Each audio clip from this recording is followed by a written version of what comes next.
Ready?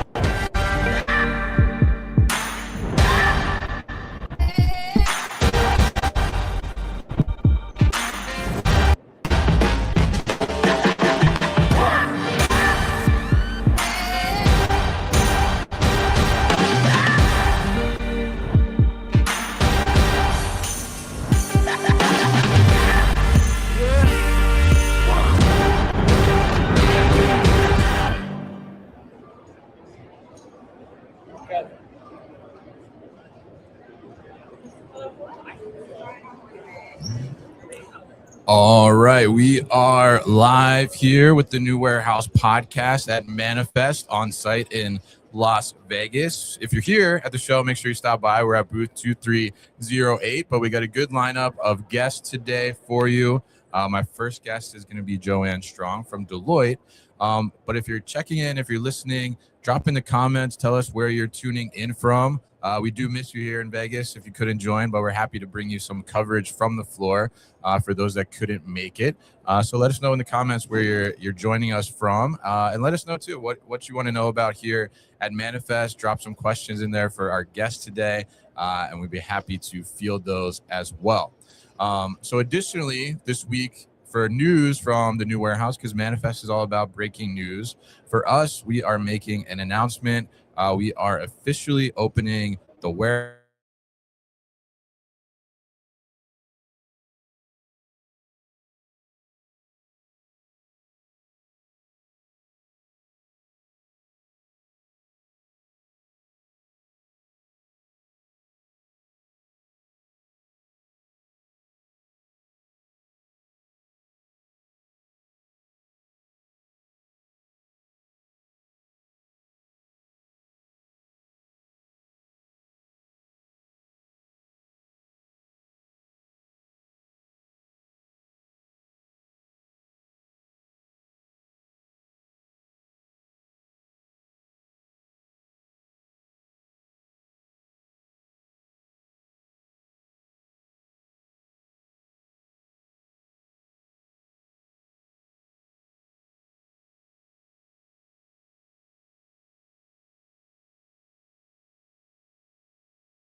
All right, we lost sound. Am I good now? Can you guys let me know? Dave, can you hear me now?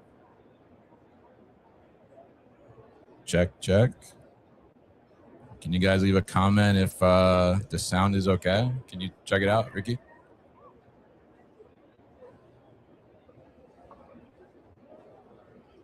Still no sound. Uh-oh.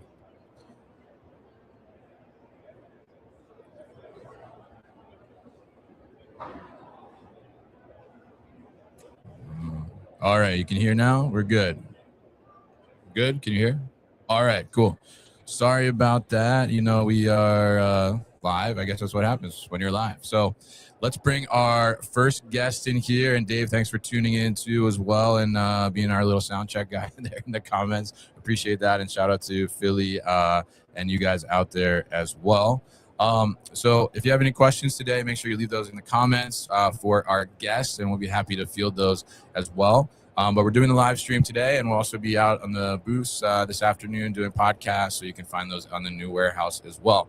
So let's welcome in our first guest today, Joanne Strong from Deloitte. Take a seat here. Grab the blue mic. All right, Joanne, welcome in. How are you? So good. How are you? I'm doing well. It's great to have you.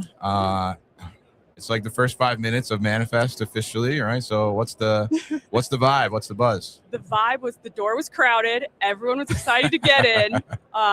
The just mood of the room. Run to the booths. It was so warm. I'm very excited though. Can't wait to see it. Did see the puppy sign right away, so I've identified where the puppies are. Definitely. I will be there.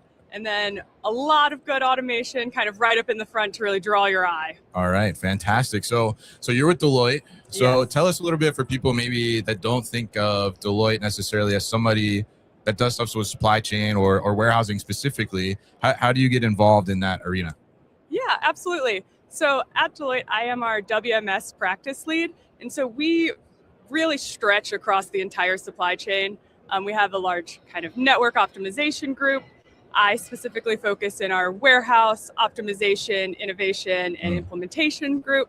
So we do partner throughout the entire program. What WMS should you select? What OMS should you select? What might your operations need to meet those ever-changing customer demands? And so we can partner along anywhere within that journey. And then we also have been really stretching into that automation and innovation area. What's new and how can you get maybe that ROI out of these big foundational platforms? A WMS and OMS, they are costing more nowadays. And so it's where can you find those other benefits and what might you add to your operations or optimize within to really get that value and see that kind of come to fruition. Absolutely. And we love ROI, right? We love good ROI, good ROI, right? Positive ROI. Good ROI, right? So I guess maybe, when we think about innovation and technology, which you talked about there a little bit, and that's what Manifest is all about, right? When we talk about that, oftentimes the reason for that happening is because we're facing certain challenges, right? So tell us a little bit about, as you work with different clients and see the industry, what are some of the top challenges you're seeing like in warehousing right now? Absolutely. So I think one of the largest challenges, and it's kind of a contradiction, we're really trying to figure out where are we going with it, but is that workforce shortage and where am I finding the skill staff? What do I need to actually meet these demands? And then ever present, that data, how is my data clean enough? How am I using my data? And we're seeing a big shift kind of addressing some of these long-term concerns into building a modular, strong foundation where you can kind of flex in and out and be a little bit quicker with those changes. What do you need to be resilient? And it's flexibility, it's nimbleness. That's what we're seeing, the kind of shift to address these pieces, as well as adding in kind of supporting cobots and how do I work alongside the workforce? How do I upskill the workforce I have? And so it's been a really kind of unique time, I think, over the last 5 years, and we're seeing it maybe solidify a bit more into that foundational model. Interesting. So resilience and flexibility, right? How do we remain flexible? How do we stay resilient? I think, those are certainly buzzwords in the industry, but I think they're absolutely critical factors, right? To being able to develop your business to be strong into the future for whatever may occur, right? Like we saw with 5 years ago, right? The pandemic, like you said, right? So tell us a little bit about, on that front, like what solutions are you seeing are really trying to kind of address that and being successful at creating that flexibility? You mentioned cobots in there. Yeah, absolutely. I think it's kind of two pieces as to where we're meeting people on the journey. And it's that either first the foundational phase of what data structure, what ERP, what WM, what orchestration layer am I picking to provide the most data into my operations, to my planners, to my buyers, so that they can make those decisions. So we're seeing that. And then we're seeing a lot more focus within the four walls to be, how am I unloading more effectively? How can I reduce my scan touches? We're a lot of RFID lately. I work heavily in life sciences, in grocery, so a lot of cold chain tracking and serial numbers, batches. And so we're seeing a lot more embedded within those tags and stickers and systemic validation to save a lot of that manual check time. So we're seeing that grow quite a bit, I'd say, within the four walls. Yeah. And I've been hearing a lot about that too, about the RFID and cellular tracking as well and things of that nature. So, I mean, I think that's really, I'm curious your opinion there. I mean, I think that's really getting to a point where the adaptability and the and the accessibility is getting a lot lower and easier, right? Yes, the buy-in price has gotten quite a bit lower. And what we're seeing is with that kind of RFID, that tracking, it's all focused on how do I make the most of my inventory? How can I reduce the inventory I need to have on hand while still meeting the needs, saving my space? And so we're seeing a lot more of like the little disposable tags, or it's gone down from dollars to mere pennies per tracker, which has been phenomenal to see in the size change. So yeah, absolutely. So very interesting there. And you also mentioned, one of the challenges around how to kind of upskill the workforce to be able to accommodate that, right? And so let's talk a little bit about kind of that digital transformation, right? Because there's a lot of companies that still, haven't kind of gone after automation or more advanced technologies. So how do you advise them to kind of approach that and do it in the right way instead of just taking a guess, right?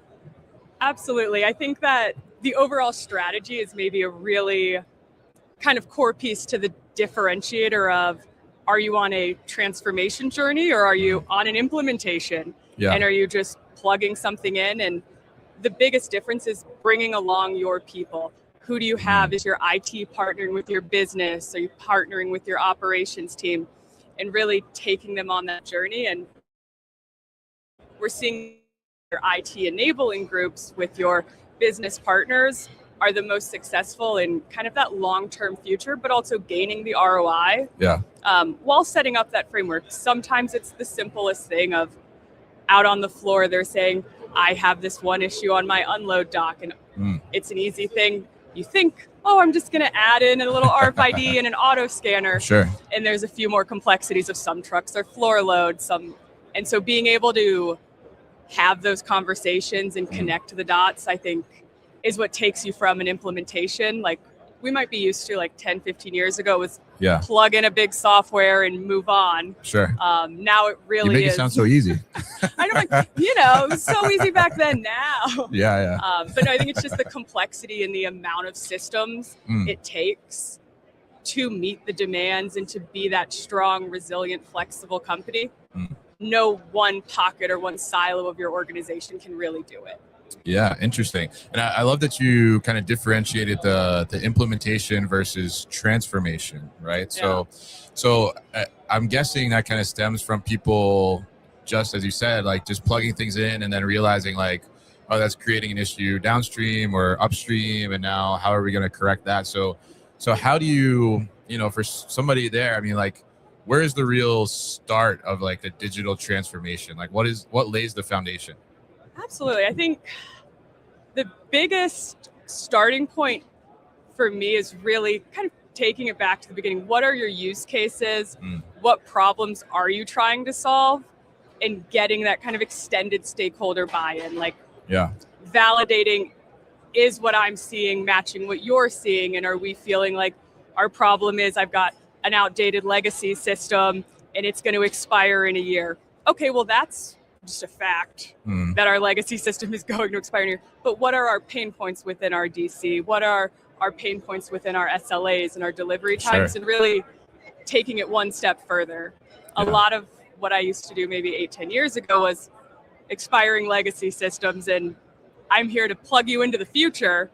And now we're really seeing this kind of step back of what am I getting out of this? Why am I making this really large investment? And I think the ones who are taking that step are really gaining just massive benefit within the market. I like to just kind of reference one of our last plug and play a few years back was a big WM, and 6 months later they were very unhappy. They were like, we're not seeing any benefits. We're paying all these prices.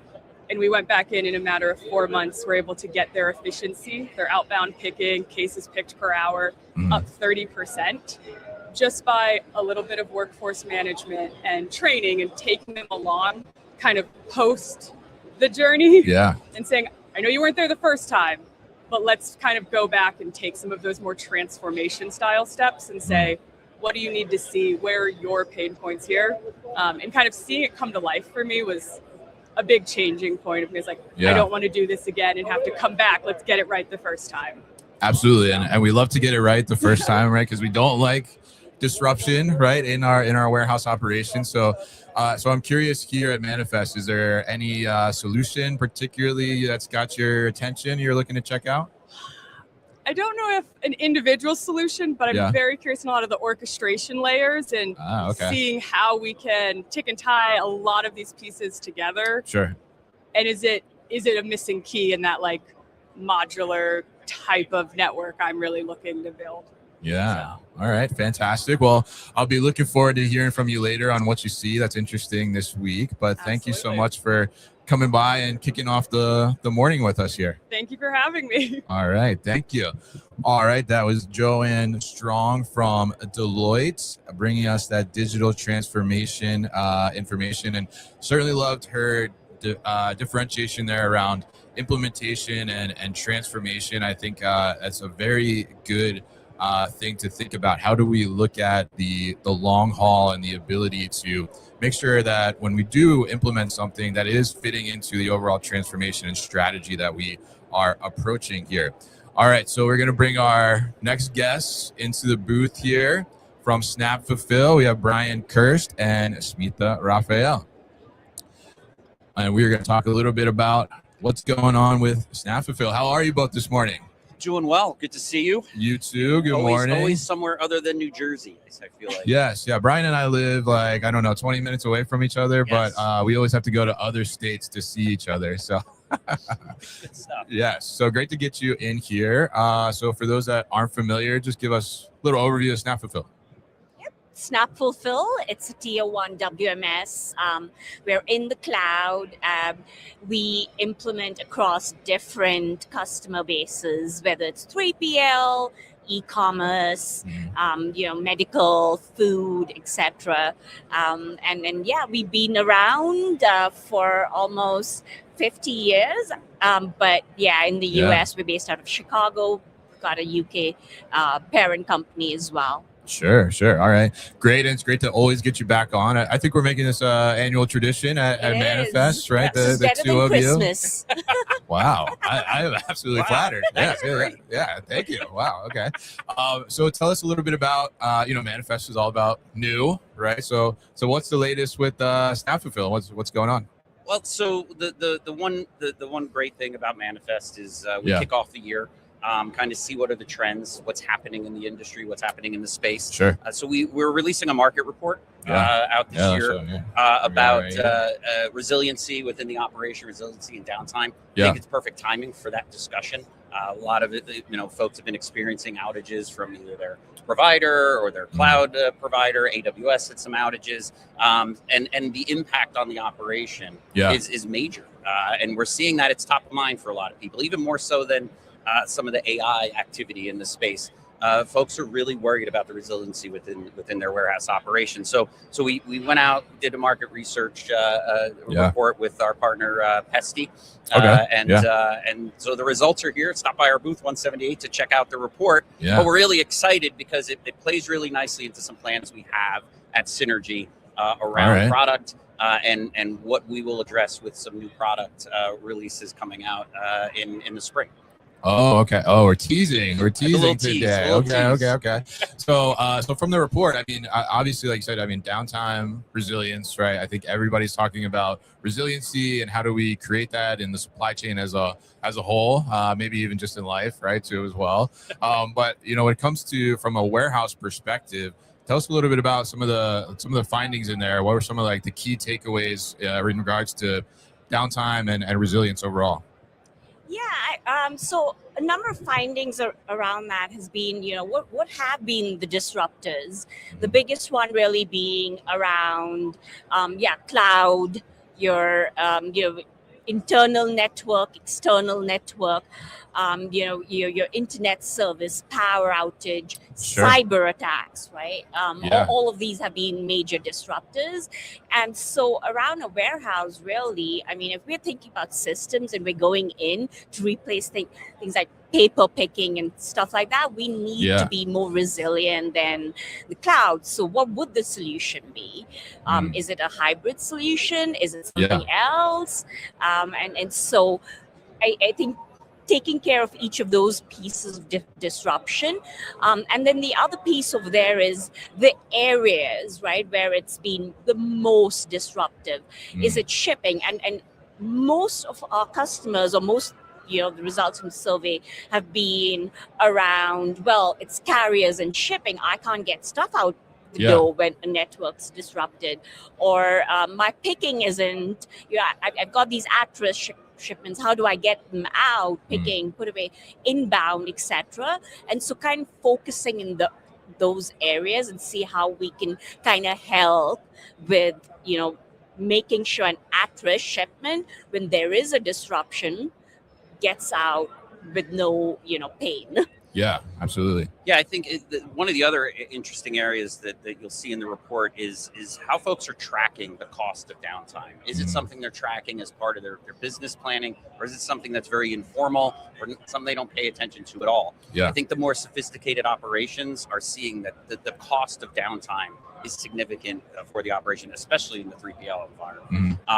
Your credibility, your integrity comes into question. But to Smita's point, it's not so much having a complete outage. It's when certain areas of the operation go down, it can be even more disruptive because you might be waiting for the next shoe to drop. You'll have doubt around, where can I operate effectively in the warehouse? So really trying to address that with solutions. Synergy was the first, one of the first to market with a cloud WMS back in 2007 with Snapfulfil.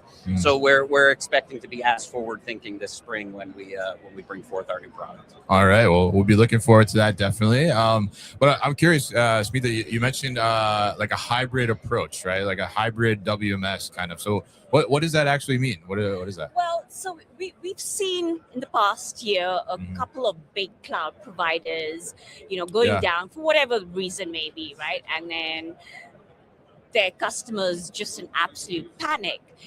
Some of those cloud providers have even talked about, I think in December came out, have talked about being able to support other backup cloud providers as well, right? Provide resiliency. We probably may look to take it a step forward. Why are we only thinking cloud? Why aren't we thinking on-site edge, a connection between the cloud and on-site or edge, but to have that resiliency, to have that anytime there's a failover or whatever, you've got a backup on-site, in the cloud, etc. So it's around that. The other area obviously is again around AI, being point that if we're going to provide all these AI services, and there are going to be quite a few, at least 3 different areas of AI functionality that we would provide, we want to make sure that doesn't get disrupted, because at the end of the day, you need that continuous stream of data flowing to give you real-time AI enabled functions and decisions. And credit to Smita and her team for being really thoughtful about how Synergy deploys AI in our products. Rather than just sort of crowbarring AI functionality into our existing product. You're not just throwing .ai on the end. We're not just throwing .ai or saying, our already efficient picking algorithms are now AI picking algorithms. We're being thoughtful about what types of AI agents we offer to our customers, and it's within this new architecture, so it will function as part of the whole system and function well. And I think being thoughtful about AI rather than rushing to bring something to market just to take advantage of the buzzword is going to position us well. Yeah, absolutely. And I think it's such an important thing. And you said something earlier, which I think was interesting, right? You're talking about being on paper picking and then making that transition, right? And in some ways, right, I mean, paper picking is super resilient, right? But in order to get to that, higher level of optimization and efficiency, right? Obviously, we keep adding kind of these technology layers, whether it's from a WMS perspective or from, automation, et cetera. But to your points, and obviously the findings in the report point to, when the power goes out, right? We're in a tough spot, right? If the Wi-Fi goes down, now we're in a tough spot as well. How do we create those workarounds to do that? So maybe this is prying a little bit too much for your spring announcement, but how are you at Snapfulfil? Like, I mean, how are you gearing up for that, and how are you addressing that? Like, if you go to a customer, for example, that's doing paper picking, how are you making sure that they also have the infrastructure that's gonna help reduce the risk there? Well, Snapfulfil as the cloud solution is still always an option, right? Not everybody wants the sophistication or the resiliency or can support that level of resiliency. You have to be somewhat of a forward-thinking operation. I think what we're catering to is the shift in the space. We're addressing the chaotic nature of supply chain right now, and some of the challenges that are being faced. more and more by these outages, by cyber attacks, things like that. But when we go to a paper picking opportunity, or we go to a warehouse, we're going to assess what do they need, what do they require. We're going to offer them the best solution possible. Really, our focus, our new product is on those multi-site, larger networks of operations where you can't risk having your entire network down. You need to almost be able to operate independently with that hybrid solution. So we will still provide that scalable solution across the board from Snapfulfil, and then take it a step further with additional functionality and a hybrid approach to the architecture, as well as the AI components with the new product. Yeah, absolutely. And I think that's so great to have that and be able to address that, because I mean, you're a former operator, right, as a 3PL owner, and I'm a former operator too. And I mean, certainly I've dealt with the times where power goes out, network's down for whatever reason, and we want to do work, right? We don't want to just tell everybody to grab a broom, right? So being able to keep them live and give them something to do, I mean, I think is a great thing. And obviously, as we layer on all the technology like we see all around here, we want to be able to continue to keep that running too. Yeah, and I think 3PLs are uniquely affected by outages, whether they're power outages, network outages. I've got the scars to prove it, so do you. Because the communication upstream is exponential. You're getting your customer's customer, who is now your customer. It becomes even more critical to have that resiliency and keep that uptime increased. Yeah, absolutely. And I think, that is a great point, because, we do have the customer, right? And, they don't understand, right? Oh, power's out, so you can't put my product in a box? Like, what's wrong with that? So very interesting there. And I'm curious from both of you, as we look at Manifest here, what kind of technologies, aside from Snapfulfil, are catching your attention or you're looking out for? I will say some of the new automation, but definitely some of the new AI companies that have come about. I was sitting on a couple of sessions yesterday, and it's interesting because I think last year all the AI was focused on freight and ocean, etc. It's slowly moving in a meaningful way into the warehouse space and into automation. So I think some of that conversation has been pretty interesting. One of the pieces which was quite interesting was somebody asked a question about pricing, like how do you price this, right? And there's so many different AI actions you can have, workflows. It's no longer just like a chat bot, right? Or a dashboard or whatever. And so I think one of the companies over here mentioned it's still a big experiment all across the board, like your pricing models, what actually makes sense. And I think I'm looking forward to having more of those sort of conversations with, other partners, etc. as well. Yeah. What about I you? would agree. The evolution of AI within our space is really what's interesting to see how folks are handling it, and what's coming out to market, especially as we're ready to bring something to market as well. So seeing what's out there and how folks are managing it. And then I think it's really important that we know what puppies are going to be in the puppy park, because our booth is right there. That's a second mention already on the live stream of the puppies, I would say. So Yes. You're right next to the puppies. We are right next to the puppy park. So you can't avoid us. If you want to see puppies, location. Amazing location. Yeah. We'll see Brian over there with all the puppies crawling all over him, I'm sure. So. Good stress reliever. Definitely. So you teased that the solution is coming in the spring. So is this something like around Modex, I'm thinking maybe? We will probably be sitting right here at Modex, or you'll be at our booth and letting you know all those details. But yes, Modex is the official launch of the new product. All right. Awesome. All right. Well, thank you so much for joining us today. And we'll let you get onto the floor as we kick off Manifest here. And if people want to learn more about Snapfulfil, what's the best way? Well, here at Manifest, it's booth 178 and snapfulfil.com, as always. All right. Well, Brian, Smita, thank you so much for coming by. Thank always you, Kevin. Always a pleasure. Thank you, Kevin. Always. All right. Again. Have a good one. All right, that was Brian Kirst and Smita Raphael of Snapfulfil, and we'll be looking forward to those announcements in the spring. A lot of teases in there. Up next, we're going to bring in Sean from Prologis Essentials. And if you don't know what Prologis Essentials is, Sean is about to tell us. Take a seat right here. Oh, good. All right. Good morning. Good morning. How are you? Good. This guy? Yeah, just talking to the mic there. Okay. All right. Kevin. We're live. Say hi. Hey, everyone. What's going on? Welcome to Manifest 2026. Good morning. Good morning. How's the morning going for you so far? It's been amazing. Yeah. The opening session was great. Clearly, everyone that you would want to talk to about supply chain is here, so it's been a great morning. Yeah. I mean, you're here. I want to talk to you about supply chain. So let's go. So spot on. So you're with Prologis Essentials, right? I think, obviously a lot of people know the Prologis names, or a lot of people maybe are even in a Prologis building right now. But tell us about the Essentials side of the business. What's that all about?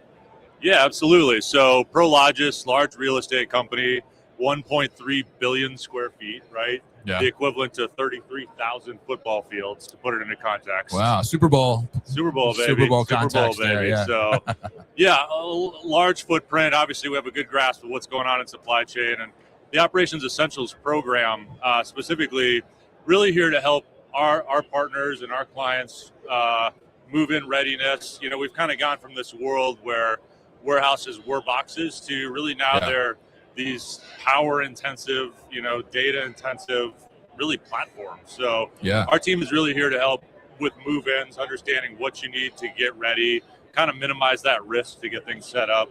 Everything from the consulting side to helping understand what you need in the building, to then rolling out automation, conveyance, racking, electrical, software. We've got a big project management team, and then we can help with the creative financing on the back end. So, it's been great. Fantastic. Yeah, and I think it makes a lot of sense, right? You go from the landlord to being able to just take them to the next level. And I love that you describe the warehouse as a platform now, right? Yeah. So tell us a little bit about what are you seeing, right? Obviously, this is Manifest the future, how supply chain logistics is what they say. So what are you seeing from a technology perspective that is really kind of making an impact right now for warehouse operations? Yeah, that's good. I mean, everyone's obviously trying to figure out automation and all the shiny things at this expo and at Manifest. So, I mean, clearly computer vision is big. Yeah. Security is a huge topic right now. Bots, all of that type of stuff. So I think the challenge, as you hear over and over again, is where do I start? How do I prioritize this? Where's the biggest ROI? So, but I think those are the big ones: security, computer vision. Do I have the right systems? And now, as I think one of the exciting things about Manifest this year is obviously automation and robotics are a lot more modular, right? You don't have to buy this big, complicated system. We're spending a lot of time in the digital twin space, which is fascinating because you can really start to visualize and conceptualize a pretty big project before you actually do anything physical, right? And make those mistakes in that digital realm. So we're seeing a little bit of that. And clearly all of this requires power, requires technology, requires compute. Yeah. So, and that's why I keep coming back to, I think we're heading into this buildings as a platform versus just a box, right? Yeah, I like that. I like that. So, I mean, warehouses are sexy, right? Inside. I mean, more than just 4 walls with cardboard boxes inside, absolutely, right? So very interesting to hear that there. I'm curious, like from your customers, right? Whether it's on the Prologis side or the Essentials side, because obviously you have access to a lot of intel, right? Because you guys got a lot of clients that are in your buildings. What is kind of like the number one challenge or the number one thing that they are trying to solve for right now? Yeah, so we're fortunate. We host kind of a 3PL cab and another really cool event called 3PL Next. And in those conversations, we're talking about exactly this. What are the biggest pain points that really the top providers are seeing? And security seems to be number one right now. Trailer theft, those types of things. Interesting. Which is actually a perfect time because obviously with AI vision and all of this coming out and pretty low cost on some of this stuff that I'm sure you're seeing as well. A pretty large solution right now that we can roll out to all of our clients in 3PLs, right? So if we have an instance in Ontario, California of trailer theft, we can immediately help kind of identify that because what we're seeing is it's happening, multiple sites at a time, right? So how can we help with vision and real-time communication to kind of track these things? But security in the yards is a really big conversation right now. Very interesting. Yeah. And that's just from kind of like just an increase in cargo theft overall. I think that's it. And these guys getting smarter, showing up with actual, correct numbers to pick up trailers, and then the right driver shows up about an hour later, right? I'm like, I've heard those stories. Yeah. Interesting. Yeah. I had somebody actually, operation I worked in stole a trailer full of pallets from us one time. Yeah. So not the biggest hit, but obviously when we tried to do work, that was a challenge as well. But yeah, I mean, very interesting to hear that. And I'm curious, how do you advise these companies as you start to work with them? Like, how do they start to go about kind of innovating and starting to look at more of these advanced technologies? Because I think we're still a very low percentage of operations that are looking at, things like automation and AI and really getting smart with their data, right? Yeah. I mean, I think it starts with just a simple health check or warehouse audit, just helping understand where the labor is going, how everything is flowing in and out of the buildings. Mm-hmm. And there's so much low-hanging fruit in that space to begin with, because I think the mistake we probably both see quite a bit is you want to jump to automation, but you don't have your core processes in place, and that's something we can support with. Or maybe you don't have your systems in place, right? You're still struggling with 1 or 3 or 5 WMSs that aren't perfect, and your data's not there, and you don't really have an orchestration level. So I think helping folks understand all of that before they can just jump to, putting robots in the building, right? So yeah, absolutely, right. Like I can't just see a shiny object and throw it in my building, right? All this cool shiny stuff. I know. We got a cool one just down the aisle here on Box Robotics. I'm a fan of them, definitely. Yeah, but looking forward to seeing that. And I'm curious, if you look at technology right now, right? I think there's a lot of technology that is out there. And, it's not quite for everybody yet, right? Because they have to go through that journey like that you were just talking about. But what's one technology that is coming out right now or is bubbling up that you think is really going to make, an impact in a year or two from now? It's a good question. I mean, I think the two answers are, and this maybe gets out of the warehouse a little bit, but if you're not applying AI in the customer service standpoint, or maybe your account executive, clearly that front of the house AI, whether you're using OpenAI or any program like that, is huge right now, and everyone should be doing it. It's kind of an easy way to step into this AI conversation that has a pretty big ROI.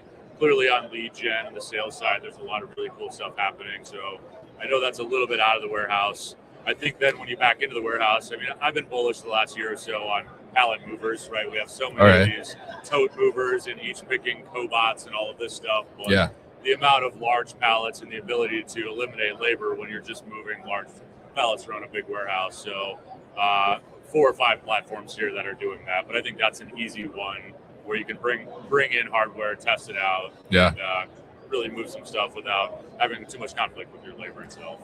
All right, fantastic. And I think that's really good information, and being able to see those platforms kind of grow. And I think we've seen that over the years, right? Where people are like introducing stuff and people are like, that's a little wild, that's a little crazy, and then a year or two later it's like, oh, I need to have that, right? So I think it's really interesting to see that evolution, as you said, kind of from just a building into like an actual platform of intelligence and technology coming together to really move our product in a smart way and ultimately serve the consumer at the end of the day, give them the best experience. Yeah, absolutely. I mean, obviously all of this should be business or really problem driven, opposed to trying to apply the shiny thing, because it's great. I mean, one of the things I saw at ProMat last year was a simple robot that taped the floors, right? I mean, the amount of time the taping floors. That's from our friends at Mighty Line. Exactly. I love that. Product, it's amazing. Yeah.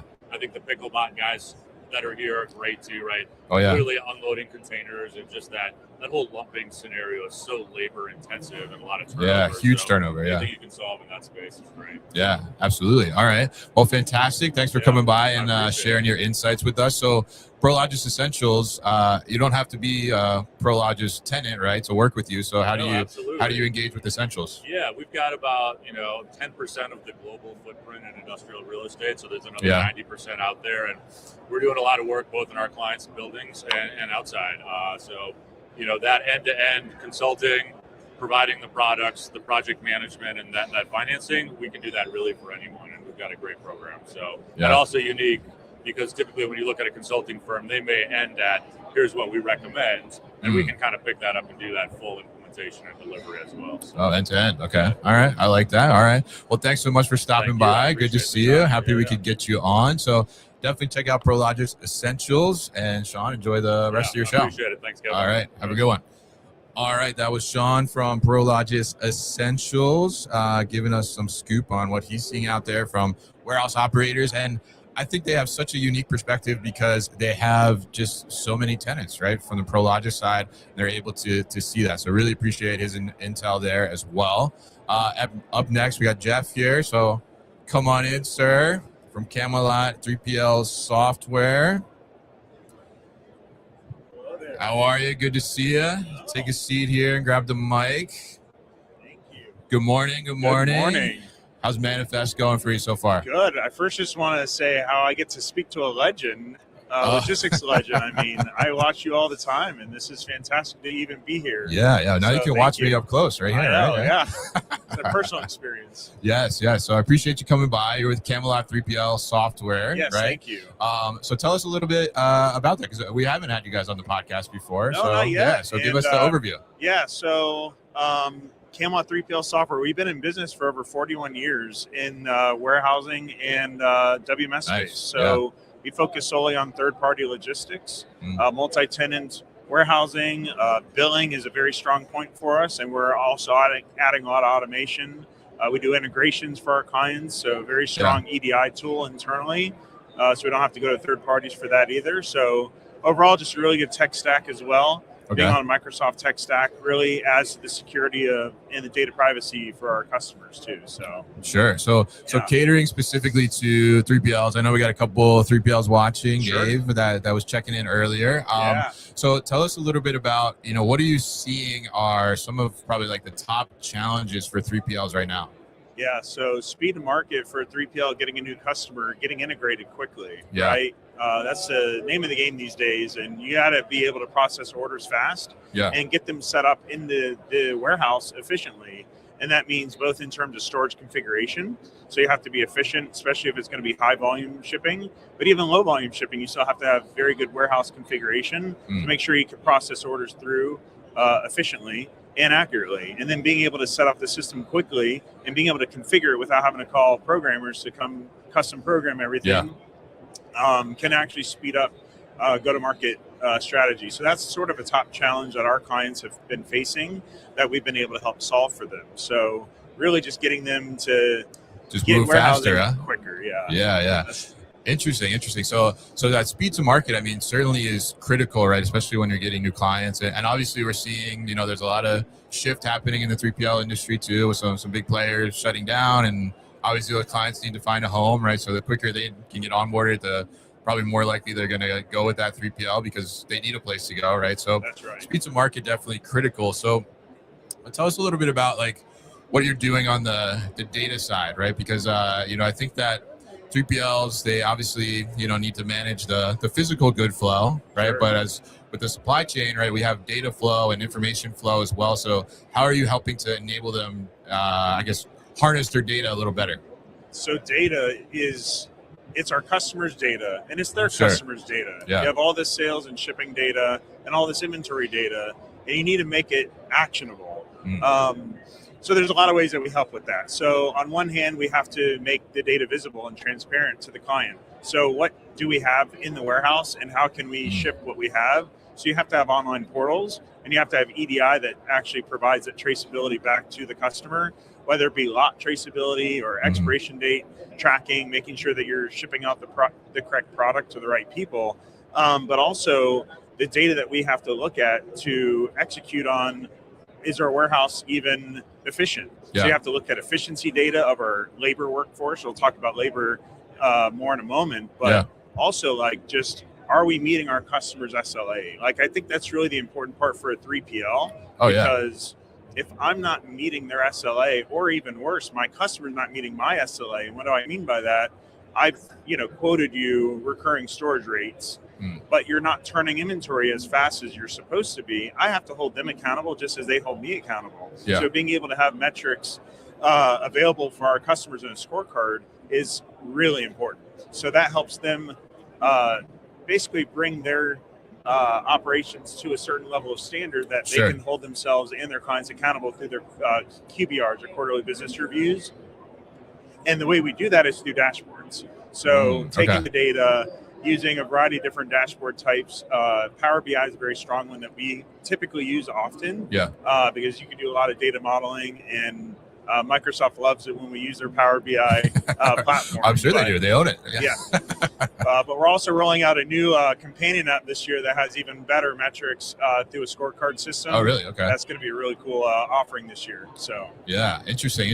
And we'll look forward to seeing that for sure. And I love good data visualization. I think it makes it so easy to be able to understand, like, where do I have a problem right now, and where do I need to act, right? When I teach some of my students, right, I always show them like a scorecard or a dashboard or something. You know, we got green and yellow and red, and I asked them, like, where are we looking first? They're like, I guess green. And I'm like, no, red. Red is where you want to go first, right? Because you want to know what's wrong. If things are running smoothly, well, there's no action really, right? I mean, that's where you want to be, right? But if you have a problem, you want to be able to tackle that. So being able to visualize that, I think, is huge. So let's talk a little bit about labor, because you mentioned labor in there.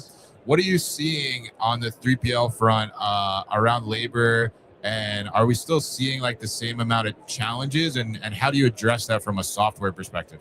Yeah, so we have a variety of clients that range from small to medium-sized 3PLs to very large ones. And the propensity to invest in automation varies across the spectrum.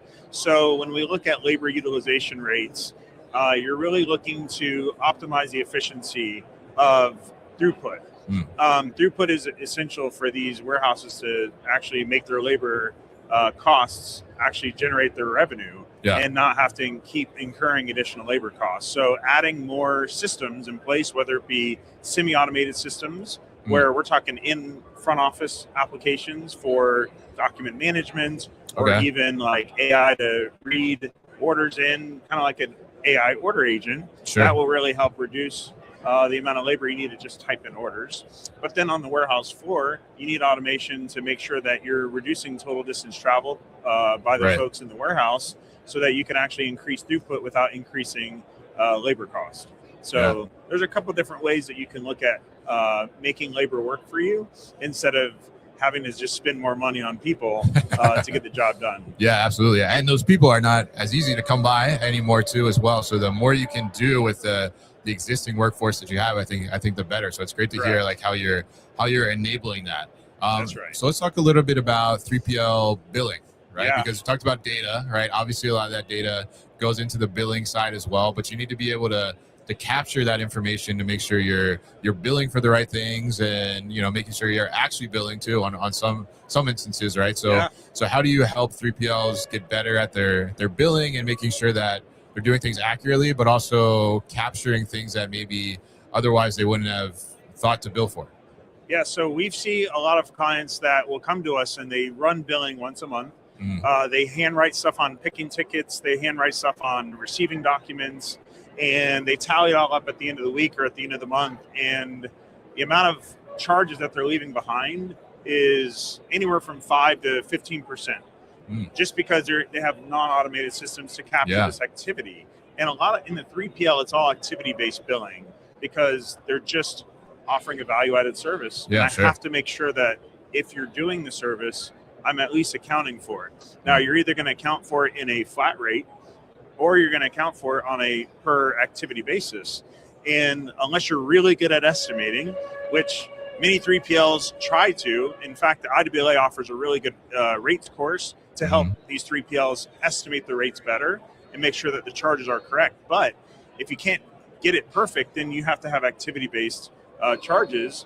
And so being able to keep track of everything that you're doing, especially value-added services where you're kitting, repacking, sorting, relabeling, returns management, inspections, all of those hidden charges add up. And you want to make sure that you're capturing all of them. Did I give a guy a pallet? Or 5 pallets or 20 pallets? Or did I stretch wrap everything? Did I account for everything that I'm doing to secure the load? Those are all activities that you want to make sure that you're capturing, and then making sure that the system is automatically invoicing them every month as expected. Yeah, absolutely. And I'm curious, like, as you kind of work with the 3PLs, right, and you start to give them some better data visibility and things like that, what is kind of like the most common thing you see that they were missing on billing?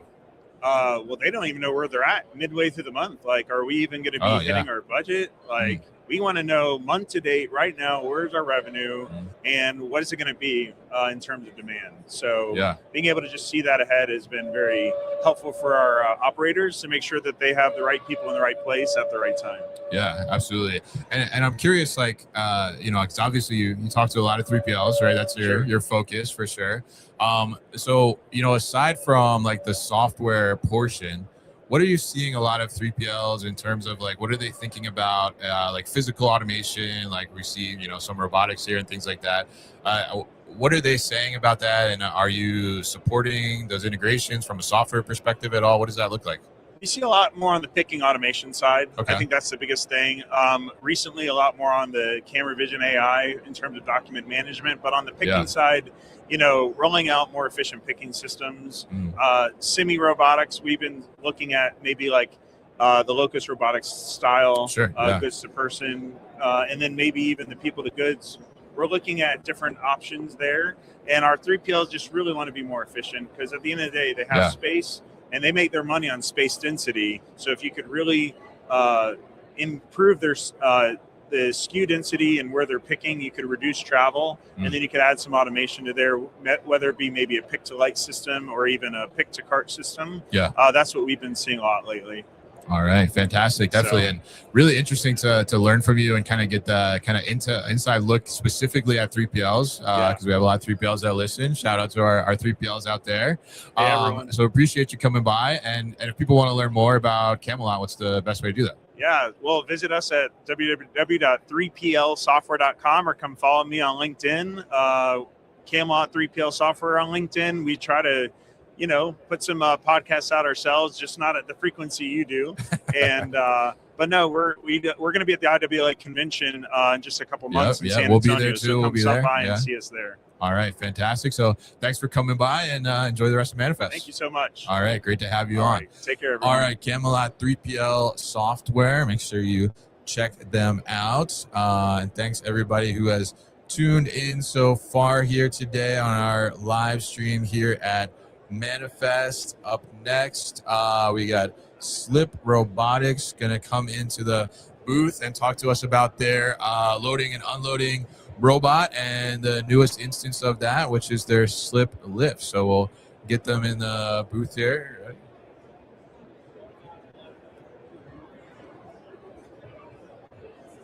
Ready to go? How are you? Good. How you doing?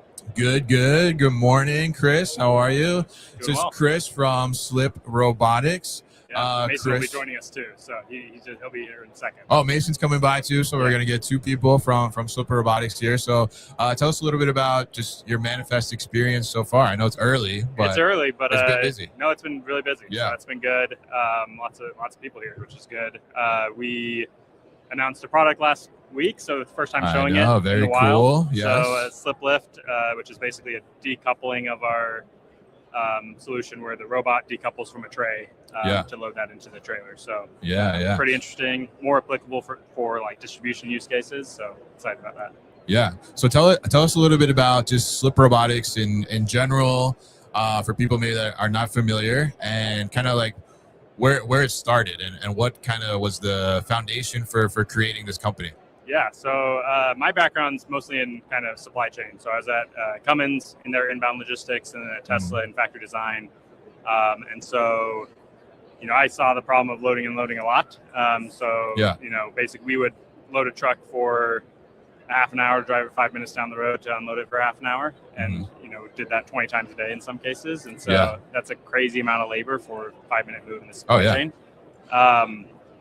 So then I actually worked at a startup in the Bay Area where we were building big robots to move around cars in parking garages, actually. And I was like, if instead of moving cars around parking garages, we should be loading and unloading trucks, right? And so we started Slip in 2020, raised our first round of funding, and started building robots. And in 2023 is really when we started commercializing with customers. And so we have some great customers mostly in manufacturing historically, because our Slip bot is for loading and unloading trucks, mostly on short haul, high frequency routes. So a lot in kind of just in time manufacturing.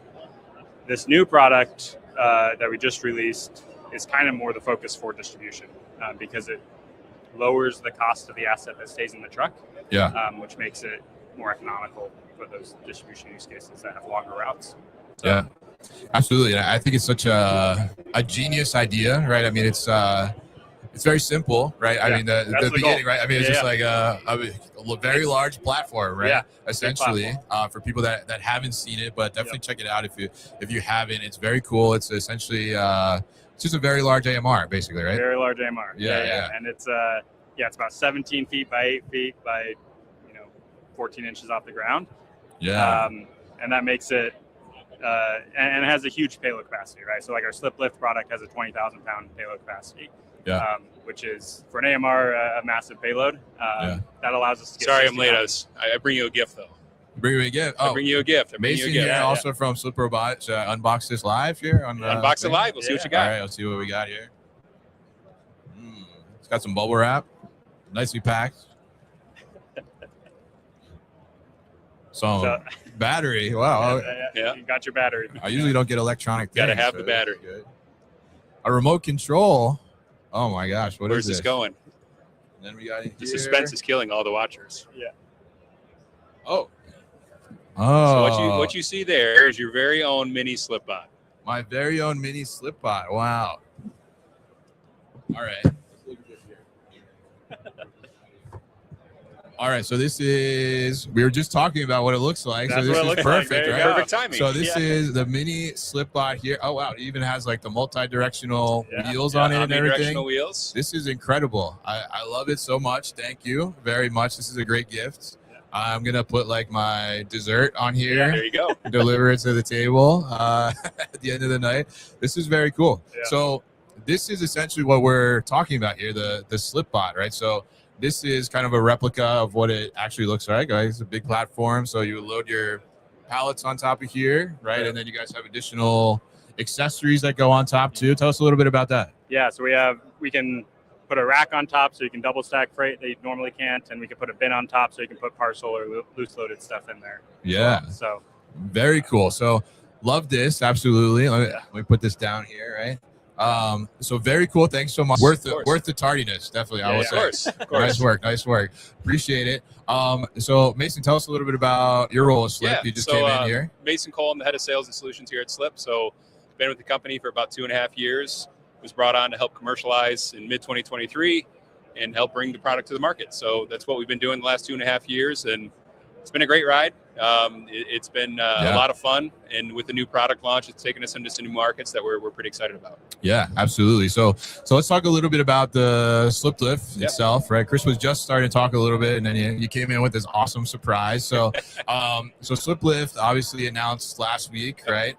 Before Manifest, and you guys are showing it here as well. So tell us a little bit about, because initially, right, the slip bot, right, if we got the nice reference actually for the conversation, we have, right, the robot and the platform are attached, right, and now you're kind of decoupling that with the slip lift. So I guess maybe tell us a little bit about, like, what was the challenge that you saw that kind of like led to all right, let's separate these two things. Go for it. Yeah. I mean, the main challenge is that, the places where we'd get good ROI with customers was pretty limited to short haul, high frequency routes because the slip bot stayed on the truck with the freight as it went to the destination.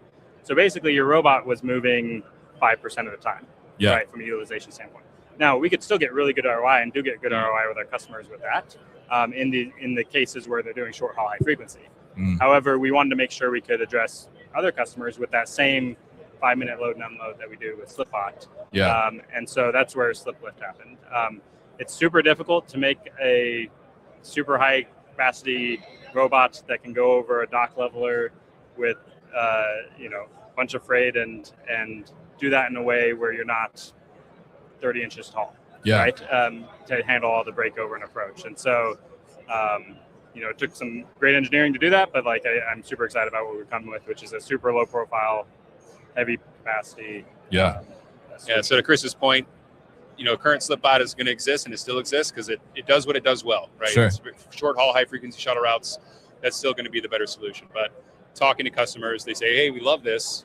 Can we look at additional applications? And so that's really where the emphasis of Slip Lift and the Slip Carrier concept came from. It's, hey, let's look at middle mile. Can we do cross dock applications? hey, we have a regional fulfillment network that the slip bot in theory is great, but if we can decouple the freight and the payload and the bot itself, there'll be a huge advantage for those customers as well. So as Chris mentioned, the team went to work and we built a product, and it's actually taken us into some new use cases we didn't really think about at first. Yeah, tell us about those. Naturally, when you put something new to market, people are going to come up with great ways to use it, right? So one of those is last mile, our final mile deliveries. Right? Oh, sure. So, off the emphasis, people have always wanted to look at that for box truck applications where, large product that can't ship via parcel in an Amazon truck. They said, okay, well, slip out again is great, but when we have 50 trucks going out on routes in any given facility, it's a little hard to justify. So again, when we can decouple that, now you have carriers on the trucks and a couple of robots within the facility that are able to load those, it becomes a much more interesting use case for that. So that's probably the bigger surprise that I would say with the product launch is how Final Mile has adopted and really looked at it as, hey, this is definitely something we can use in our network right now. Yeah, and I think it makes sense, right? Because that final mile, oftentimes you're loading into like a drop trailer, right? And then they're just going to come back the next day, right? So you can bring those platforms back. I'm curious, like in that type of relationship, whether it's final mile for like LTL loads or parcel loads, because you guys have the accessories to be able to do parcels too on top of the platform. Like, how does the who owns the robots, I guess, in that sense? Like, do both parties own their own, or is there like kind of a mutual relationship? How does that work? It depends on the customer, right? Everyone's a little bit different. For us, it doesn't really matter who we're actually contracted with. What we want to do is capture whoever's in use as a party of operations, so that way we know that we can train that staff and how the product works. But ultimately, it just really depends on the customer and what their relationship is. Most of our contracts are multi-party anyway, because a lot of our OEMs, they have 3PLs that run their warehouses, right? So usually it's going to be multi-party anyway.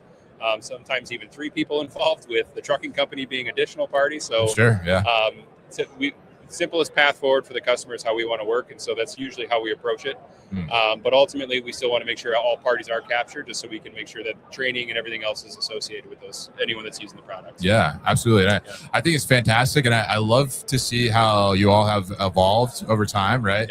And I think the slip lift makes so much sense as like kind of the next iteration, right? The next evolution, and still having that alongside the original product too, I think makes sense as well. So now from like a bot utilization, right? Does this now kind of like reduce the number of robots maybe you need to like implement like the slip platform throughout like your whole kind of ecosystem?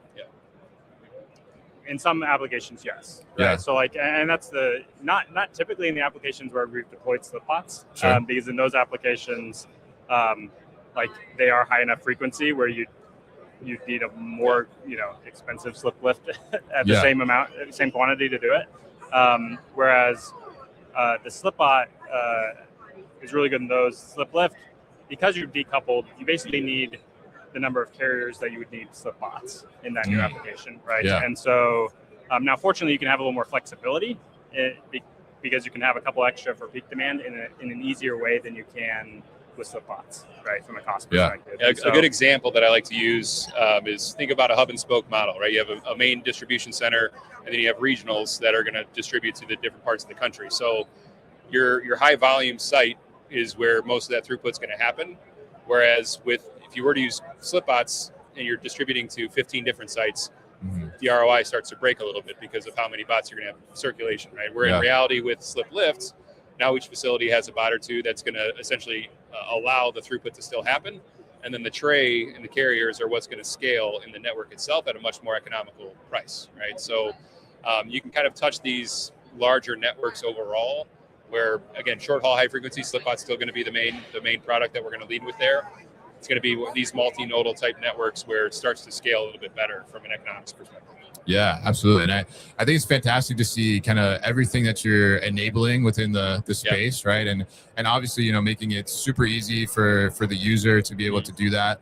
Tell us a little bit about, because I think you upgraded the remote and the user interface too. Somebody from your team commented on that on my post. So I'm like, oh, let me ask him about that. So tell us a little bit about that, because just like you guys gave me the remote here for my own mini slip bot, you use a remote, right, for the larger, for the real slip bot too, right? So tell us a little bit about that.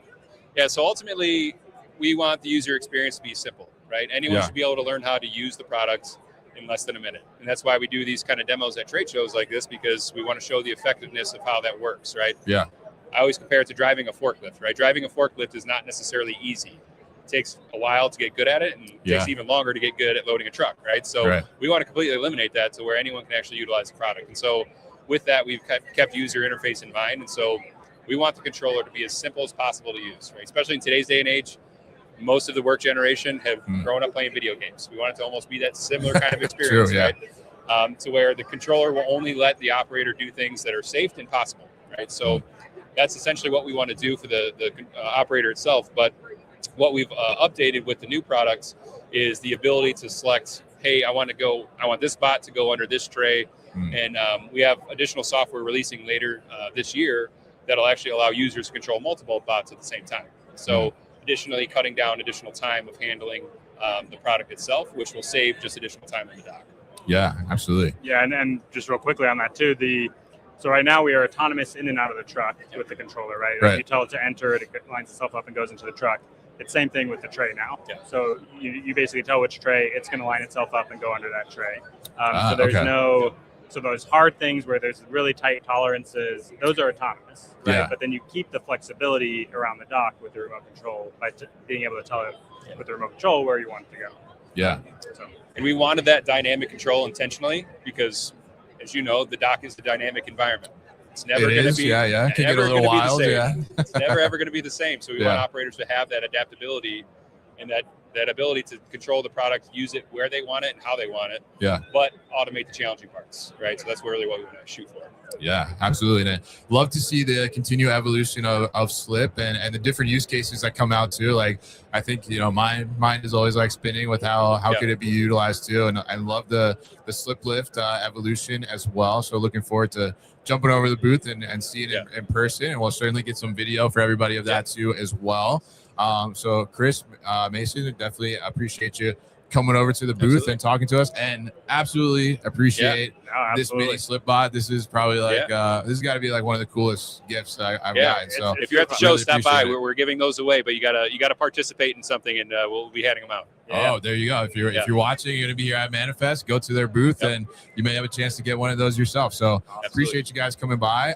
If people are not at Manifest, what's the best way to learn more about Slip? Our website, sliprobotics.com. We just updated our website, so all the new product and features. It's a lot more interactive. You can actually build the product specific to your use case. So we have a configurator there. And ultimately, if you want to reach out, there's ways to do that. And someone from our staff will reach out and see if there's a good application fit. All right, fantastic. And thank you again for my gift, and thank you for coming by the booth, and have a great rest of your Manifest. Appreciate it. All right. Have a good one, guys. Thanks a lot. All right. That was Slip Robotics with the awesome, incredible gift. I really appreciate that. If you haven't seen their Slip Lift yet, you can check it out actually on my LinkedIn profile. It's posted on there. And up next, we have the great Royana. How are you? I am fabulous, Kevin. Good morning. What a great introduction. The great Royana. Of course, yeah. Wow. Great introduction. For those of us that really know me, it's Roy. Right? I know. I went to go a little formal first, but definitely Roy. It's great to see you. You as well. How have you been?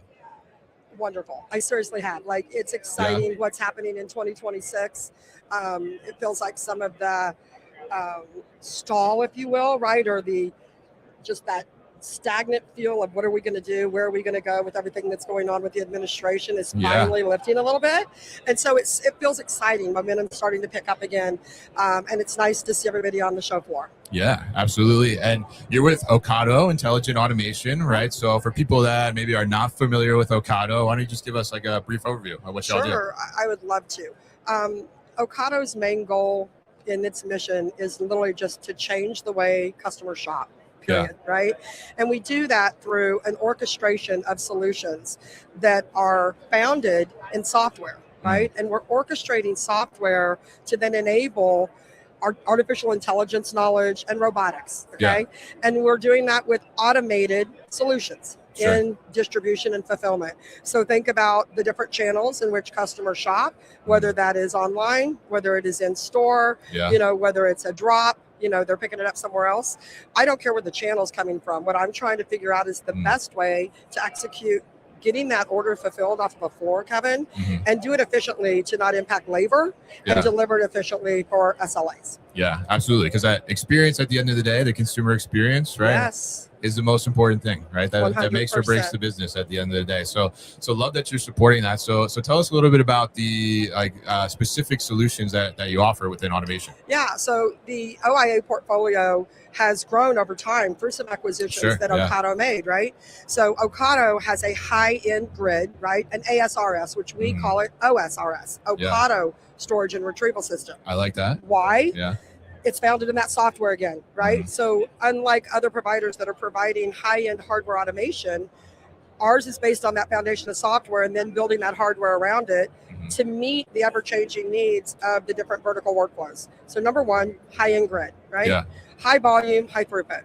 Number two is all of our mobile robotic solutions. Right. And that's a combination of a couple of different platforms of AMRs and us also leveraging that software foundation in order to allow us to go vertically. So we have Chuck, which probably everybody knows really well. Yes, yeah. We have Porter, who's being unveiled again at Modex. So that's a pallet platform. All right. And then what we call the mobile fulfillment application, which allows us to take that software and put it on any handheld device to get those same efficiencies that software is providing to robots. Yeah. Oh, interesting. Yeah. Okay. So tell us a little bit about, because you mentioned software there a lot, right? Yeah. So from an automation perspective, I mean, obviously, we're at a show like this, right? We walk the floor and we see the robots moving around, right? But I mean, at the end of the day, right, if the robot doesn't have powerful software behind it, right, you're not going to get the best results from it. So tell us a little bit about why is that such a core layer of that robotic or automation solution? Yeah. So number one, hardware can't move unless it talks to something, right? So there's a lot of people that are just providing hardware solutions, but they still need software to make them functional. We think of software being our magic sauce because that was where we started to then enable robotics, okay? It also allows us to have over 1,200 points of configuration today to address different workflow needs, whether that's different picking strategies, whether that's cartonization, whether that's how we batch, whether that's different lookup tables. Without that software foundation, I don't have that flexibility or those alternative approaches with how we're handling this business signal that's coming from our customer, right? We interact with a lot of what I call systems of record, whether that's a WMS or an ERP. And a lot of people are basically then tied to whatever the limitation is of that software. Yeah. By us extending that, I have further flexibilities. And that's really where our differentiation comes from. Yeah, absolutely. And that flexibility is such a key factor that we need in our operations, right? 100%. To be able to do that. So tell us a little bit about how do you view kind of what's going on in warehouse operations right now from a technology perspective, and what's really the starting point for some of these things you're talking about? God, you and I could spend an hour podcast talking about that, Kevin. We could, yeah. Here's the thing. All of these different operations are starting from a different point. Yeah. And some of them have very aged technology stacks, right? Many of them, as you just spoke about just recently on a conversation, have homegrown systems, right? And so your question is very interesting on where do they start? How do they start? Right. I literally just spoke to a gentleman who consults with a lot of retailers here at the show today. And he said he was sitting in a room with 13 retailers and one out of the 13 had a positive automation experience. Oh, wow. Okay. That low. Speaks to, it's very low. That speaks to the definition of the project itself, right? What you're trying to do, but more importantly, why? Like, why is it important that you put automation in? And making sure that the goals are communicated, not just in operations, but around the entire org, because it matters holistically, how that workflow shows up in a distribution operation. It matters, what is the procurement group, the buying group, the order group thinking about in the next 2 years, right? Sure. And how can that impact what you're doing, right? And so I tell people to start with definition. Right. And make sure that you have a very clear definition. Second, I would talk to them about their data, right? And the hygiene and cleanliness of that data. That data better be clean. Well, and to understand it. I mean, again, I can't tell you, we spend a lot of time on the analysis of data when we're talking with prospective clients. This isn't a let me show up, let me lay a ROM down on you, which is a rough order of magnitude, tell you how this is going to go. We spend a good 2 to 4 weeks with our clients really understanding that data and making sure that what the data tells us is what these operations are truly feeling and what's realistic, right? And then we look at the cleanliness of that data. I can tell you that probably it used to be 60% of operations weren't ready to start with automation. It's dropping. It's about 40% now because people are beginning to understand this, but it still starts with make sure that is clean and ready before we do this so that we can define really clear points of where are you now, what does success look like, and how do you get there? Right? Interesting. And, I think that data is such a key thing. It's been such a critical thing to come into the warehouse operation. And obviously, we generate data from all different sources, right? But and even more now. And even more now. We had all this technology we see all around us here, and just becomes more and more and more. So if you're not getting a handle on that and you're not figuring out how to keep it clean as it's flowing throughout, right? That presents real challenges for you. So I love that you're focused on that. So now from a automation perspective, because you mentioned like the OSRS and Chuck, right? And Porter is going to be the newer one, right? So if I'm an operation, where do I start? How do I know if I should do OSRS or I should do Chuck or Porter? What's the differentiator? Yeah, so I tell everybody it's a math problem, right? Yeah. And it starts with the volumes of that data that we just spoke about, right? A lot of people come to us and they get caught into the hype, right, of wanting to do high-end automation. Sure, yeah. This looks cool. Let's do it. Right? It's cool tech. Let's do it. Yeah. Don't be cool just to be cool, right? I mean, we learned that when we were in school, right, in high school. And the reason is there's a cost factor that's associated with that. Yeah. And the level of investment that it takes to do high-end automation matters. And if you don't have the volumes and the justification, start small. Yeah. Start more flexible. AMRs are incredibly flexible. Yeah. If you're a 3PL, your client's got a 3-year lease. Yeah. And they don't renew. And you put in high-end automation. Yeah. You get stuck. Yeah. You could get stuck, right? You could get stuck with some very expensive hardware and steel that's sitting on your floor that's taking up square footage. Yeah. So I tell everybody to look at the volumes of what's going on in the operation. What does the growth plan look like? Are they looking to acquire? Are they looking to change their SKU proliferation? Are they looking to go into different brands? So all of that matters with what they're doing today, what they want to do tomorrow, and what those volumes define for where they should start. Yeah, absolutely. And I think it's so great to make that distinction because I think that it is hard, right? When we have the shows like this, we have the Modex, the Manifest, the ProMats, it is hard not to get sucked into whoa, this is really cool. This would be awesome if I had this, right? But making sure that it is the right solution, I think, is really such a key factor there to be able to do that. And I'm curious, you mentioned earlier, one of the 13 was it retailers, right, that you mentioned, had a positive experience with automation. So what does that kind of do for the perception of automation, right? For people, because I mean, now certainly I think we've had enough years where this technology, automation, robotics has been out there for long enough where we're hearing a lot of these scenarios, right? Where they're not working out. So what does that do? Does that make people more cautious now when they're approaching, or does that change the temperature a little bit? It absolutely changes the temperature, right? Because let's be real, these are people's jobs that are on the line because of decisions they're making. Yeah. Right? I mean, you're talking big money, right? We're talking big money. Yeah. And so I think that they are more cautious. I think they need to spend the time to understand more about what this means by them putting this into their operations, right? Yeah. And the thing that I think is critical that I don't think people spend enough time on is the change management, right? And you and I have had a conversation in the past about this, right? It's not about day one, it's about day in, right? Day one can look fabulous. Sure. But did we plan for what day in needs to look like? Yeah. And did we plan for, oh my God, you have to maintain this stuff? Did I think about the team that now has to maintain it? Did I think about the learnings and the shift of what I'm going to have my current staff do now versus what they'll do tomorrow? Yeah. All of that matters and plays into that success factor, right, of making these decisions. And so although I hate to slow down sales cycles, I'm going to tell people to take their time in that analysis phase. Construction people have done it forever, right? You want to measure twice, cut once, right? And you and I have talked about this many, many times. And I'm incredibly passionate about it because, listen, I want competitors. Competitors keep me safe, transparent, right? And innovative with what we're doing. Sure. Number two, I want those competitors and me to be successful with projects. Yeah. Because failed projects doesn't help anybody. It doesn't. No. And it actually hurts the industry as a whole with what these operators are then looking for, right? In regards to change. If you hear a horror story about somebody that went through a knee surgery, you're not very apt to go get a knee surgery very quickly, right? A little cautious. Yeah. Yeah. And so I'd like to remove that fear factor, if you will, from this industry as a whole and really be much more opportunistic and transparent with where are these upsides, where are these ditches that you could fall into. Right.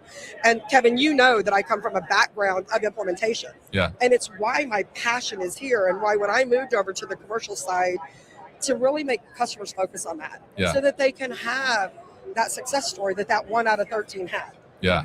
Absolutely. And I think that's a great way to put it. And I love that you have that perspective because I think that's so important to, recognize that like, okay, yes, I want to sell my solution, right? But that doesn't mean that I want to give you the wrong solution, right? And I think that's so important to move the industry forward, especially as we're all kind of seeing these technologies continue to evolve and we're all trying to figure out what's the right path to do that. So I'm very happy that you could come and join us today and share that with us. Great to get you on, of course. If people want to learn more about Ocado, what's the best way to do that? Yeah, feel free to reach out to us at our website, obviously, OcadoIntelligentAutomation.com. It's a mouthful, I know. Or feel free to come and visit us on the show floor if you're actually here. I just want to share with the audience that I love what you do with this podcast, Kevin. Thank you. It is about education, right? And there is automation for all. It doesn't have to be one solution. And I will tell you, a lot of people think that that's it. Like one piece of automation is in these 4 walls. You walk into these operations, there's a plethora of solutions on the floor. And they need the right solutions. And I will tell you that although I am a commercial side of our house, I send more people away sometimes than I keep because I want to make sure they're getting those right solutions. So thank you for allowing me to share, my passion. Of course. And keep educating the industry. Absolutely. We'll continue to do that. And thank you so much, Roy, for coming by and hope you have a great manifest. Thanks, Kevin. All right. Good to see you. All right. That was Roy from Ocado. And I love that approach. I think that's super important to understand. And we're going to bring our last guest in the day here. He's got his skateboard with him. Hey, man. So he's very on brand here. We got a leftover phone there. There we go. So he's very on brand here. You may recognize him from LinkedIn, riding around on a warehouse on a skateboard. And I guess he had to bring it into the live stream here to be. Well, we got to get one of your stickers on here, right? Okay. Let's do it live. Let's tag that thing. Yeah. I don't know if I can. Oh boy. We'll do it later. No.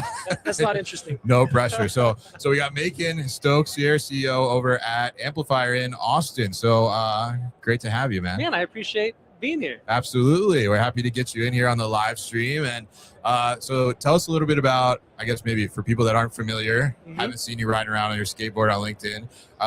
What is Amplifier? So Amplifier is a third-party e-commerce logistics for brands. Yes. So there's a couple of us around in the world. And we are based in Austin, Texas. We've been around for 25 years. Yeah. And part of our ability to survive and thrive has been what I would call a technology-oriented approach. I mean, we don't say tech-enabled anymore, right? Because we're done with that phrase. Too buzzy, yeah.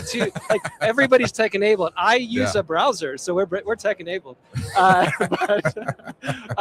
But being able to deliver to brands the kind of customizations that they need, while that doesn't ruin our operational throughput, is where we live and what we try to do. And so our ideal clients are folks who aren't merely shipping widgets, although we're super happy to ship widgets because those are easy. Yeah. But for folks who are really trying to connect with their purchasers, their buyers through the fulfillment channel. So doing special things on the fly.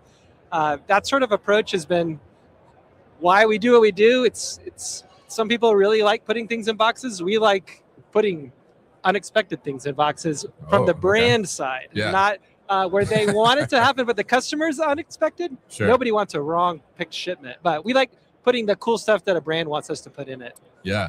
So I'm curious on that front, right? Because obviously very focused on like the consumer experience at the end of the day and how you can enable that for your customer, right? And your customer's customer, right? In that sense. I'm curious, you've been in business for 25 years, as you said, right? So as we've kind of seen, the e-commerce world evolve, right? How has like the expectation from the experience level, how has that changed? I would say that 10 or 15 years ago, every brand that came to us thought that they wanted to make every shipment interesting and special. Yeah. And have it shipped the next day and deliver it in the next day. Of right. course. Like that was sort of but then what our observation is that brands, even at the low end of the market, folks who are just coming into the market, even they begin to recognize, like, actually, it's probably 1 out of 100 orders that really need something special, or maybe 1 out of 1,000. Yeah. I think part of what's happened is in the last 10 to 15 years, the virality as a thing has happened, and the concept of what it means to be viral. Every brand wants their package opening experience to be viral. Yeah. So 15 years ago, it was like, oh, that just happens. And now you're like, actually, you kind of have to pick the recipient for it to become viral. Yeah. And so there's much more interest in what we do, and also sobriety about like, oh, and now I need to figure out like who I need to pitch that softball to. Like, is it like, and be aware of like, oh, actually, for some reason, Johnny TikTok just bought something from my store. He didn't tell me he was going to do that. Yeah. But like, now I need to do something I love about Johnny it. TikTok. Good follow. Yeah, that's right. He's the best. Yeah. But I think that is really an interesting point, right? Because it's almost like, actually, I learned this term last year. I manifest from a friend, manufactured serendipity, right? It's a little bit of that. I love that. Yeah. And I think that it's very interesting to see that, because it does become really important from a brand perspective, right? To be able to do that, but also make it feel like it is like natural a little bit. True, right? Even though That's it right. isn't maybe so natural, right? Well, it's maybe we want to say calculated. I think there's a difference between a brand being aware and a brand sort of setting up automation to sort of like call through. So I think at this point in 2026, we've all experienced what it means to get a thing and you're like, oh, I'm pretty sure this was a robot who decided I should get this, right? Like the email says I'm special, but I don't think I actually am, right? So there's that kind of, and there's a lot of offering about like AI tools and automation to like, we're going to identify the key players. At the end of the day, often the brands already know exactly who's important to their brand. And so the ability for a brand owner or a head of marketing to go, who's they're watching the orders anyway. Like they're interested. They already have their own filters. Like, oh, I want to see. And when they see something, to be able to not just be like, sit back and go, all my automated tools are going to run now, but to say, this human want to do something to that shipment. And so whatever you do, it's so that you are like, wait, this wasn't a robot. Like this isn't AI slop. This is actually somebody took the time. This is actually a real person, right? Who's interacting. Like, I think that's even more important. Again, it's not 1 out of 1,000, but but that 1,000th is important, right? Yeah, definitely. And that's such an interesting point. And I'm curious, like, because we're here at Manifest, obviously, right? It's all about technology and the future and things like that. So as someone that is trying to enable that experience, right, that you're just talking about, right? How do you kind of find the balance? Because obviously you want to leverage technology to be, more efficient, more effective, right? Right. But at the same time, you're also talking about, okay, well, we need to balance that sort of human element too, right? To be able to make the consumer feel like, oh wow, like somebody actually did this for me, right? So how do you approach some of these technologies for your operations, but also make sure that like I'm keeping that in mind and keeping the balance between like the AI and the tech versus the human side of things? I appreciate that question. I think one way to think about it, the way I think about it, is the logistics in the third-party logistics industry. We already have a concept of exceptions management. Like Right. that's not we already understand that logistics deals with atoms. Atoms have friction. Like they're going to be exceptions, and so the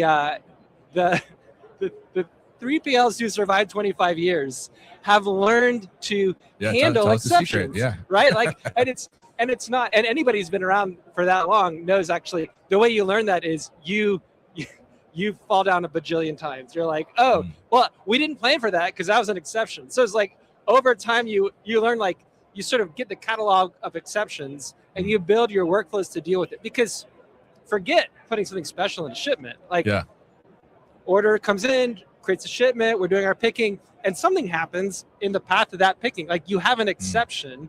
And some of the groups here call it like the hospital zone or whatever. Sure, yeah. It's so pejorative. We don't want this isn't sick. But when we have this idea like, okay, that moves out of the flow, something happens to it, and then it comes back into the flow. Like, and the goal with all exception management is identify, deal with, put back into flow as fast as possible. Because the client, they don't actually care that you had an exception. They're like, you told me that if it was in stock, it would ship. Right. And so you don't get a like, like we get 3 mulligans today. And so like, so part of our path has been, we already know how to handle exceptions. Doing a new thing is just actually a cool exception. Right. And so I would say it's less about like what has changed in technology as a sort of, it's the conceptual tools. Cause I think the conceptual tools have always been there, but I do think that having a lot of the technology that's here, say at Manifest, allows you to handle those exceptions more elegantly. Very few people are doing it for coolness. They're mostly doing it to like not die. But that's our approach. I should mention at this point that like we actually have 2 patents on the on the path for.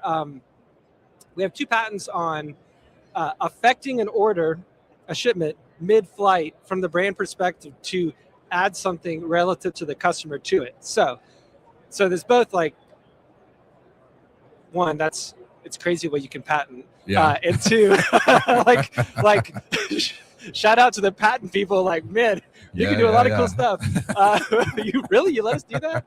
And the second thing is, because you might say like, man, why are you saying like this is cool stuff, secret sauce.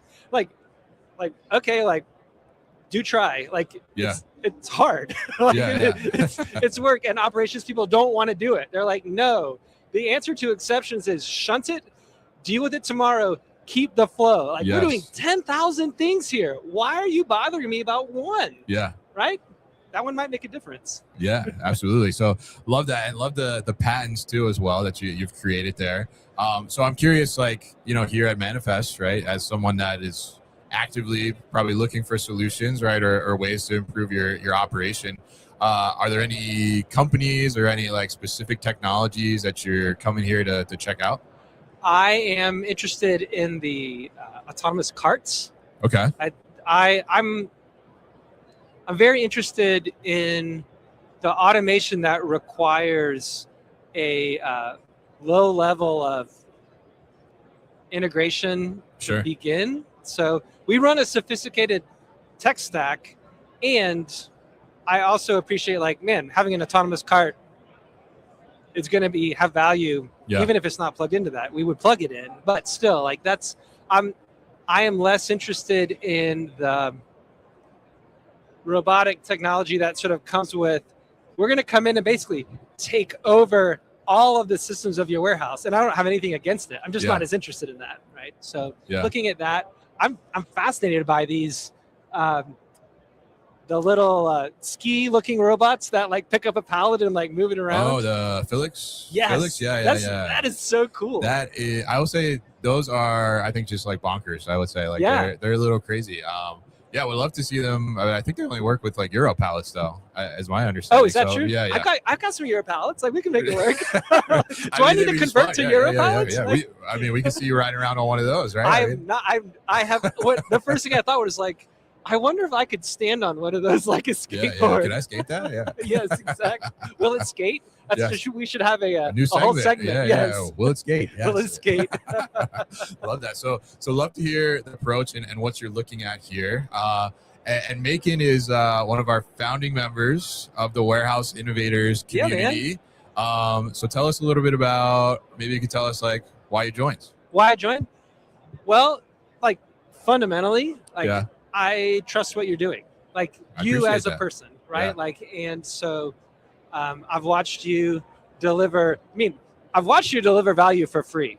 Sure. On LinkedIn and at your site. I mean, it's just you've already been giving your product away, and so made me a believer. Yeah. And I want to see such a thing work.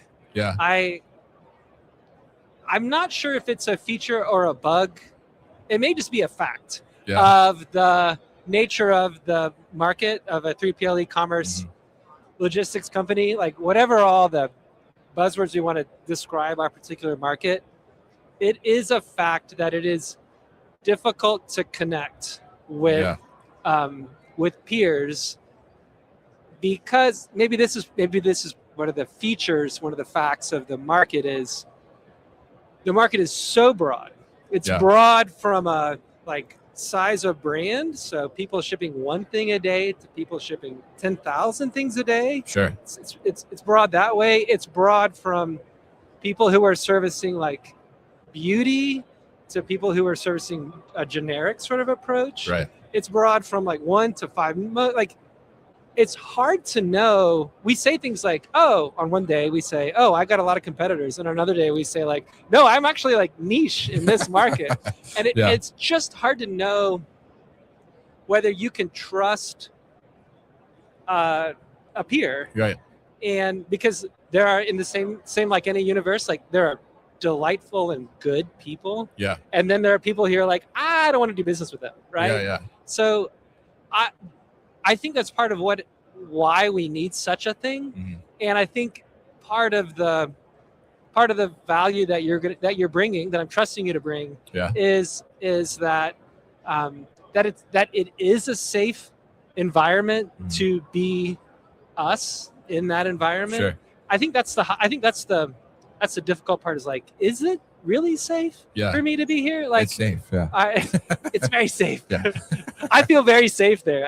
When I'm feeling worried, I log in and I just feel safe. Yeah. I'm not holding him hostage right now or anything, so he's good. But no, I think that's a great point, and I think what I've seen over the years, and part of the reason I decided to launch this thing is because I do find that the majority, right, of people, they want to share with each other because a lot of people are going through the same problems, right? And they want to look up to somebody that like has been in business for 25 years. And, now this company has been in business for 4 years, but they're getting like to that next level. And they want to say like, oh, well, what did you do when you got to like this volume, right? Or how did you handle this type of situation? And I think, having that kind of safe space, I guess, as you said, to be able to talk to that and learn from each other at all different levels of the spectrum, as you mentioned, right? I think it's such a great thing. And I love to, talk to you all, obviously, and be able to share kind of some of the intel and intelligence too. Yeah. And,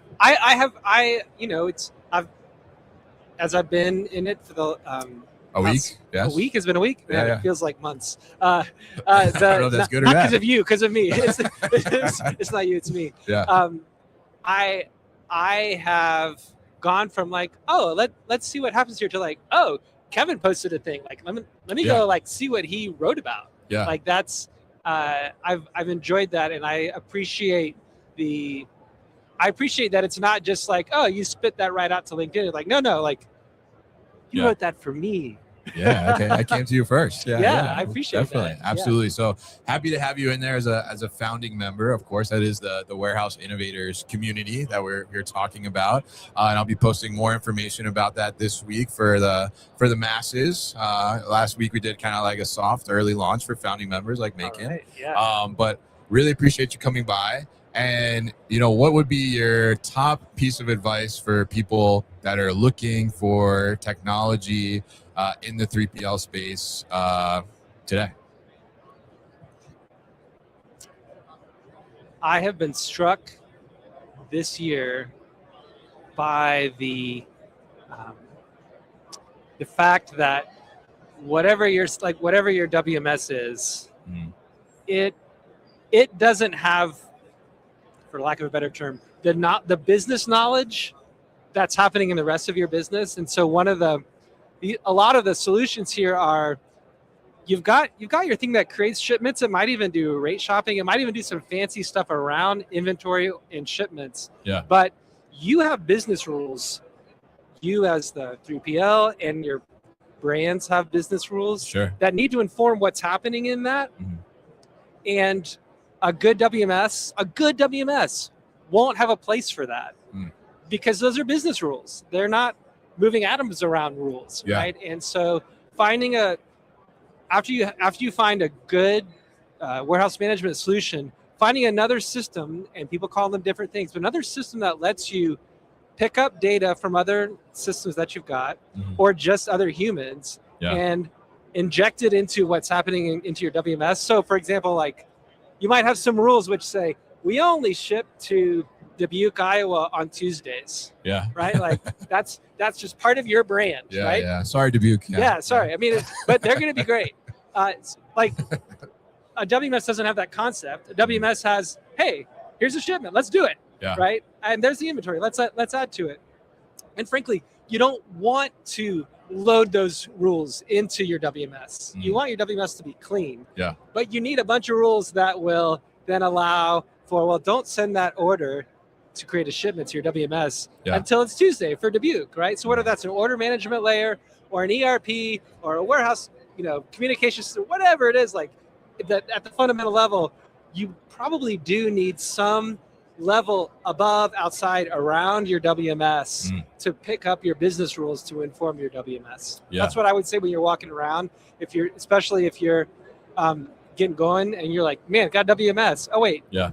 There's other things I want to do here. Like that's what you're looking for. Yeah. How does it all kind of work together, right? And maintain those rules over time. So great takeaway there for sure. And really appreciate you stopping by this morning, and always a pleasure to see you.